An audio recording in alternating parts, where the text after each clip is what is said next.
皆さんこんにちは。今日は1月歌舞伎座第3部に来ました。いざよい精神です。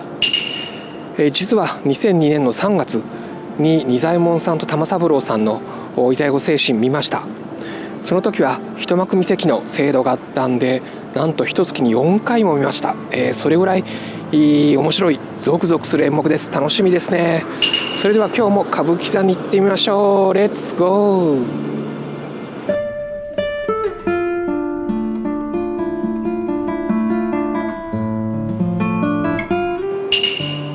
今、いざよい精神の前半が終わりました。いやー、幸四郎さんと志の輔さん、もう見てはいけないストーリーなんですけども、心をわしづかみにされますね。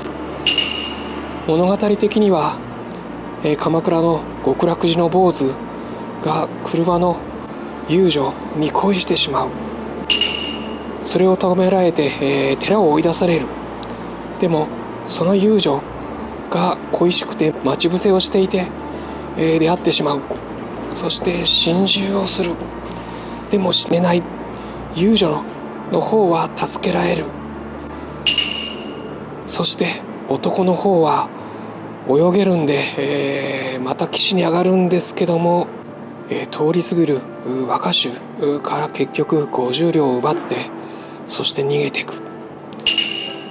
いや、ストーリー的には本当にこんなのを描いていいのかと言うんですけども、美しくて、ぞくりとするんですよね。いや、本当にオペラグラスでいざよいを演じる志の輔さん、そして、精神坊主の精神を演じる幸四郎さんの本当に仕草、そして表情の細かいところまでぜひ見てほしいです。川竹黙阿弥の原作ですけども、本当に物語芝居的に今見てもものすごく素晴らしい練られたストーリーだと思います。清元の、歌に乗って2人が踊るように、でも心中のシーン、例えば最後死ぬ時、水に入る時、幸四郎の精神は少し辛そうな顔して水に入っていくんですけども、でも志の輔演じるいざよいは、最後は男を自分のものにできると言ってうっすらと微笑みを浮かべて水に入ってきます。そして今度は精神が助かって若衆を最初はお金を貸してくれと、引きつけを起こした若衆を背中をさせてやる。50両に気づく。そしてすがるように貸してくれと、俺のために貸してくれと、俺は一緒に心中してしまった女の父親のお金を渡したいんだと、供養してもらいたいんだと。でも最後は若衆が刀を振ります。争う。そして、殺めてしまう。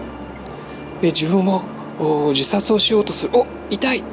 腹に据えると、腹に刃物が当たると痛い。人間なんですよね。でも最後そこで気づきます。しかし待てよ、これを知ってるのはお月様と俺だけだと。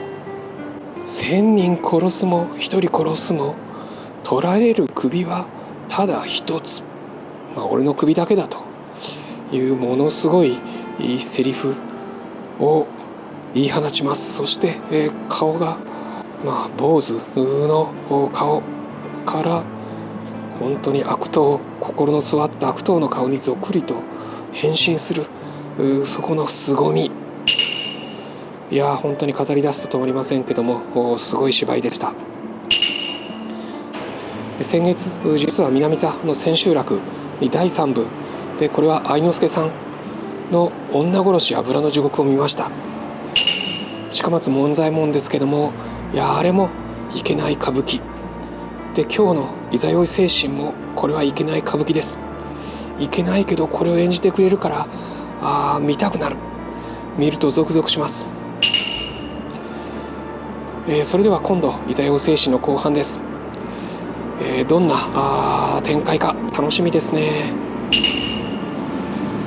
精神も正直言って仁左衛門さんはかなりクール、最初からクールな坊主という印象がしましたけども、幸四郎さん、普通の人間らしい顔だからこそその変化を楽しめます。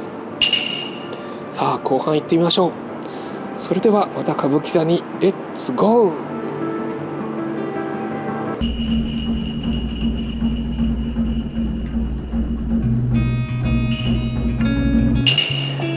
今いざよい精神の後半が終わりました。いやー、たっぷりの前半と違って後半はテンポよく気持ちよく終わりました。川竹黙阿弥ならではの七五調、バンバンセリフが決まって、とても気持ちよかったです。まずいざよいが助けられた白蓮の家で、精神を持って出家する、そして旅に出る。いざよいは旅に出た。そしてその後実は箱根で生きていた精神に会った。そして2人で泥棒になった。そしてゆすりたかりに白蓮の家に来る。ところがゆすってるうちに白蓮が実は極楽寺で3000両を盗んだ大泥棒だと分かる。みんな泥棒仲間じゃないかと。そして最後は白蓮と精神がなんと兄弟だったということが分かるということで、最後は捕物で、終わりました。様式美の捕物で終わりました。途中こいつはまるで死兵衛のようだとか、こういう気持ちの良い言葉、セリフがバンバン出ました。そしてその言い方、私が感じるには志の輔さん、いざよいはかなり玉三郎さんの言い方に似ていると思います。そして幸四郎さん、精神の幸四郎さんはこれやっぱり勘三郎さん意識したんじゃないのかなと思います。ということで、とても楽しかったです。いや本当にこのいざよい精神、前半はいきなり今心中場面が来ると。そして、後半は、楽しく捕物で意外性を持って終わるということで、漫画のような芝居でした。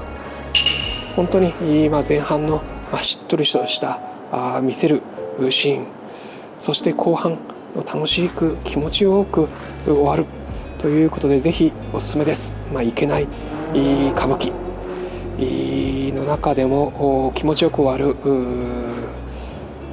おすすめの芝居でした。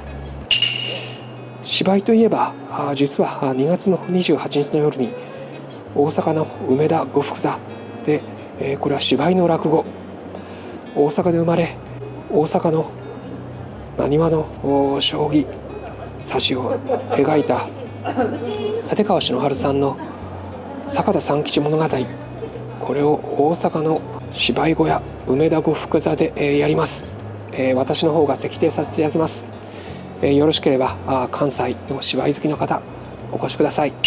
そして、私の公式 LINE も作りました。情報をお伝えする、たまにはプレゼントもお出しする、そして、皆さんと一緒にこの電脳和風を作っていきたいと思います。